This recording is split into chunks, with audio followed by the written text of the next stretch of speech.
is just a play. Ha ha ha ha ha ha ha ha ha ha. Leela, leela.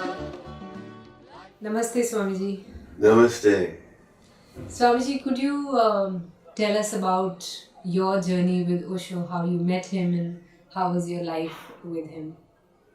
Okay. My journey started with him when I was a self-sufficient farmer and an artist back in the late 70s. And out of the blue, a book arrives from Pune, from one of my oldest best friends. And reading one paragraph in the early morning as I'm milking the cow, my wife and I were in tears because that one paragraph was saying so much of what we were yearning for. We were living in paradise. This farm was a beautiful place high up in the hills opposite the Welsh border, looking at the Welsh mountains and the Brecon Beacons, overlooking the River Wye. I mean, it was a paradise place, and we were self-sufficient, well, to some extent self-sufficient. And everything was perfect, except there was something missing. And we had an intimation that it was something to do with the inner, the spirit, for want of a better word, the soul. I don't know these words really, I don't know how to use them. And we tried a brief flirtation with Christianity, and that had ended very abruptly, actually just a few days before the book arrived. And with that book arrived the clear knowledge that actually we had to meet that guy. And in fact, when I said we have to meet this man, my knees started shaking because I was facing something way bigger than myself, way bigger. And it was that awe. And within a few days, £1,000 had arrived. Somebody to look after the farm had volunteered. A holiday we'd possibly hoped for had been cancelled. Suddenly, the gates were wide open. And in December of 1977, I arrived with my wife and three kids, two sons and a stepson. And it was achingly beautiful to walk in after 24 hours of travelling into that gateless gate and see all these people dressed in orange with long hair, long beards, the men, just moving with such ease, such beauty, such measured rhythms. And I fell in love with the place. 3 days later, sitting in the back of Discourse, and Osho's this tiny Bhagwan, he was then, tiny little figure at the front. There was something exquisite about his voice in that pin drop silence of, I don't know, there were 500 people there. And then after the discourse, he's back in his car. It was a Mercedes in those days. And he's driving around, and so all we at the back had to do was swivel round. And that smile killed me. That smile was the coup de grace, what killed me. And I took sannyas that night, having spent the whole morning in tears, just a huddle on the floor of the Buddha Hall in tears. And what it was a recognition that he knew. You know, like, I had loved wonderful teachers when I was at art school, and they were people of great depth and perceptivity. But the feeling with Bhagwan, with Osho, was that he was it. He was the truth. He was the beauty that he was talking about. He was the love. He was the compassion. He was the truth. So that day you took sannyas. So how did the journey continue after that? Did you come back to England or did you stay back in the commune? So that was towards the end of 1977, and once I'd had that meeting with Osho, once I had experienced that fragrance of his being and the beauty of what was surrounding him, I knew that had to be my life. So my wife and I went back to England, sold the farm, sold the beautiful sheepdog, the sheep, the beautiful tea set, said goodbye to our friends and came to India and became members of the commune. And it was extraordinary because I remember arriving back, going into the office where Laxmi and Arup and whoever else was there. On Lakshmi's desk in front of her was a magazine called Harper's Bazaar, which is a sort of glossy magazine, which a few months earlier had done an article on us, in a series of people who'd moved out of the city, out of stress, into the country, into the rural life. And there was pictures in front of Laxmi, and that was a wonderful reception she gave us. And then very quickly we just settled into the commune life. My kids went to the commune school, and I worked first of all in the weaving, and then later in the garden, growing vegetables for him. That was from my farming experience. And what was key really in the day were those morning discourse. At 7 o'clock you'd wake up, we'd shower, and then we're walking from all through Pune. You saw these figures converging on the ashram in this early morning mist, in this silence, and gathering in the Buddha hall and sitting in that silence. And then the crunch of gravel as the tires of his car come in that silence, and the distant trains hooting, and the parrots, and the calls of the rickshaw drivers outside. In that silence he comes in, and he was making us human beings. That's what his job is. I don't know how to say it, but for 40 years he has fed me. He has nourished my body, mind, soul, heart, being, so that I'm feeling more and more a human being. And it's this humanity that is missing in our planet, and that's why I am so keen to share this vision, this revolution that Osho is. Osho is a revolution, and it's a revolution that we, humanity, need to make if we're to save this beautiful planet. I've got 16 grandchildren. I want them to live in as beautiful a place as I've had, if not more beautiful. And the only way that can happen, in my understanding, is that we transform ourselves. We become this truth that Osho is, that Osho's pointing to, that Osho's sharing, this alive beingness. And the fast track is meditation. And that's really the biggest gift Osho has given humanity, is these meditations, dynamic, Kundalini, Nada Brahma, and particularly things like the mystic rose.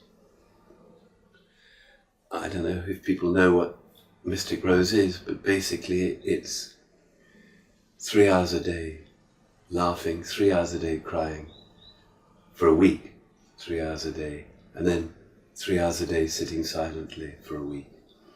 And it's the most transformative experience I ever had. No, I can't say that. It's one of the key transformative experiences. Perhaps one of the strongest is just meeting him eye to eye, and he's just beaming love, intelligence,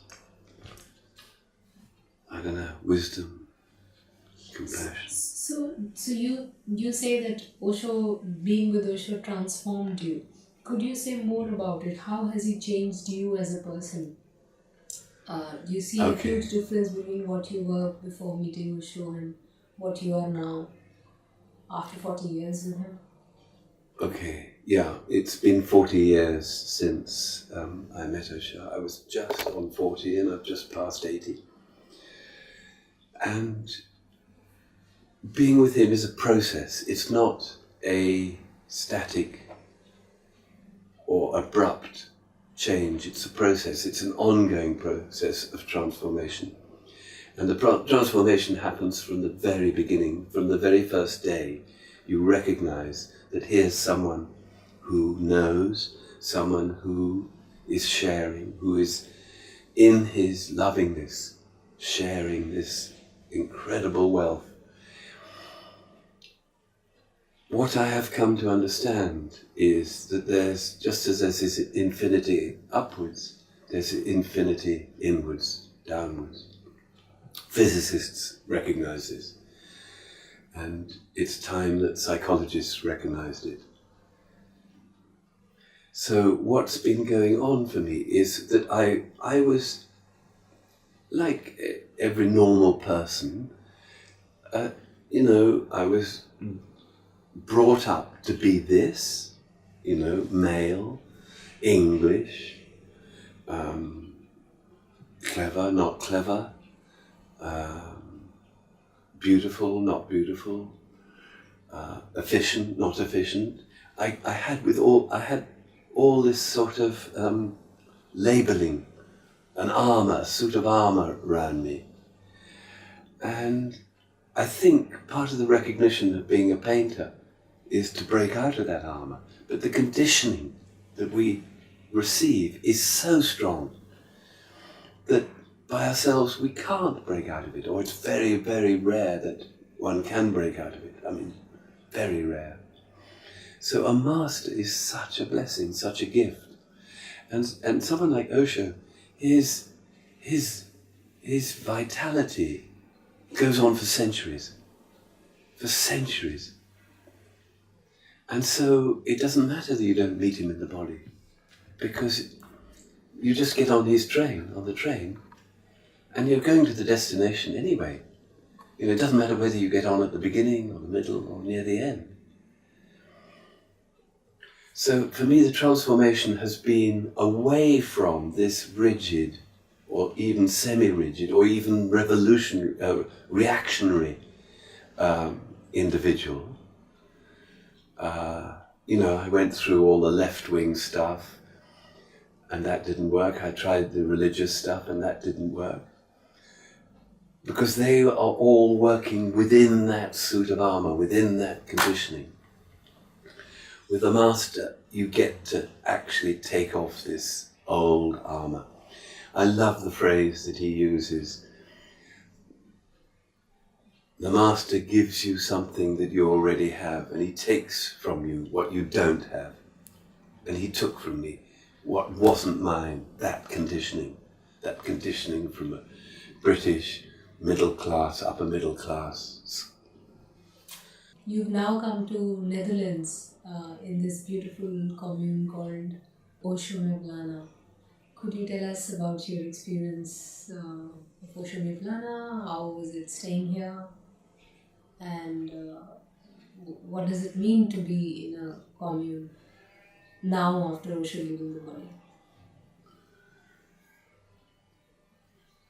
I've arrived in Osho Mevlana in Amsterdam without expectations, but I am so knocked out by the beauty of this place. Its people, that the love that's here is extraordinary. The love and acceptance, and it's because of Osho. Actually, it's because I love this person, I love this person, I love this person. Not because they love Osho. They're in this web.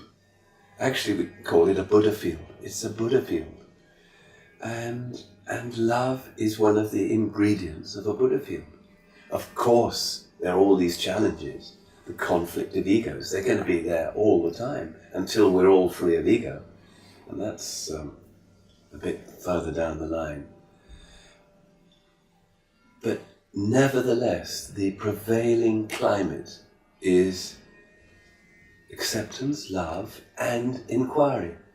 That people here are looking into who they are. They are looking for self, their true self, which is what I'm talking about from the very beginning, Osho's message to humanity. Who are we, and how can we be the true selves, which, once we've found, largely solve the problems of humanity that we're creating for our poor planet. With this meditation, with this self-inquiry, comes understanding, and it comes creativity, new solutions.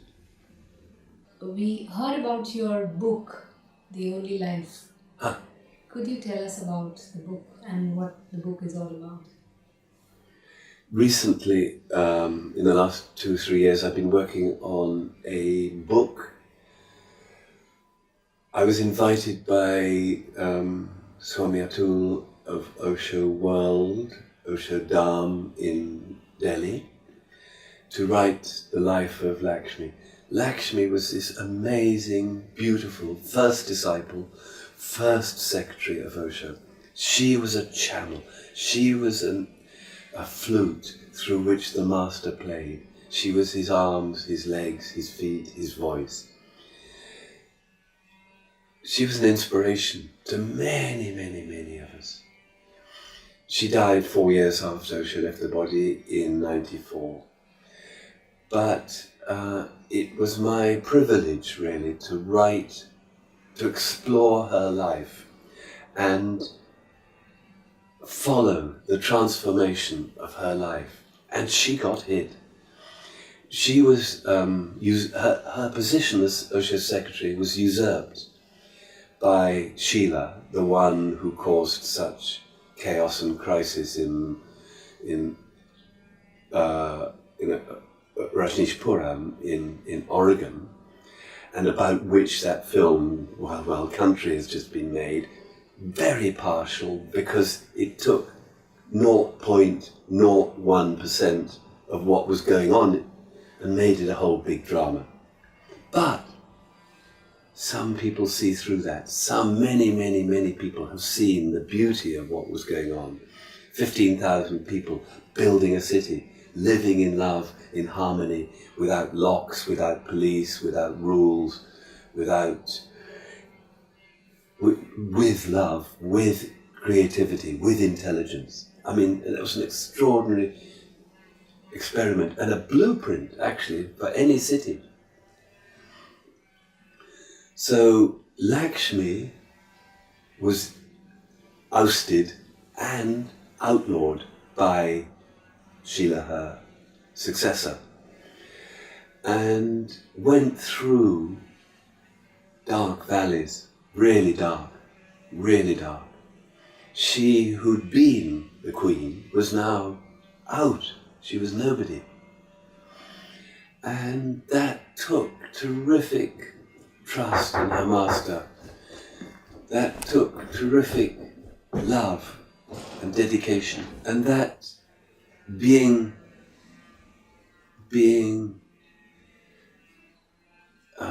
what's the word? Ejected, being rejected by the commune was a real test of her devotion, her trust in her master. And she passed that test. Her trust in the work of the master. And the master gives it. That's what he has to do. The master strokes and he hits. And he uses a subtle combination of that to get us to find ourselves. Laxmi went through that whole process.